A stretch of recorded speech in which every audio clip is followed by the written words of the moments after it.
High, আজ আমার mini ব্লগের ডে 35। আর আজ সকালটা শুরু হয়েছে ব্রেকফাস্টে লুচি তরকারি খেয়ে।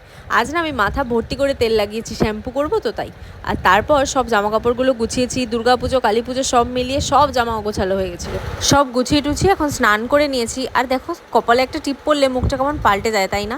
আর তোমাদেরকে তো বলেইছি রোববার করে আমি পুজো দিই, আজকেও দিচ্ছিলাম। আর আমাদের সিংহাসনে দেখেছো দুটো লক্ষ্মী ঠাকুর, ওপরের লক্ষ্মী ঠাকুরের মূর্তিটা কিন্তু আমি বিয়েতে গিফট পেয়েছিলাম।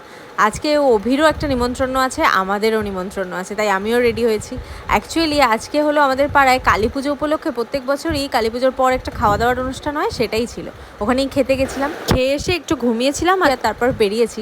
আমাদের ব্যারাকপুরে জগদ্ধাত্রী পুজোর খুব একটা জাঁকজমক না থাকলেও টুকটাক পুজো তো হয়, ওরকমই একটা পুজোয় প্রতিমা নমস্কার করে বাড়ি এসেছি। আর বাড়ি এসে দেখি মাছের তেল হয়েছে, আমার খুব ভালো লাগে, তাই আমি ভাত খেতে বসে গেছিলাম। আর আমার খাওয়া দেখে বোনও বললো ও একটু খাবে, তাই ওকে একটু খাইয়ে দিয়ে বাড়ি চলে এসেছি। আর এখন 1টা বাজে, আমি ঘুমাই। So tata.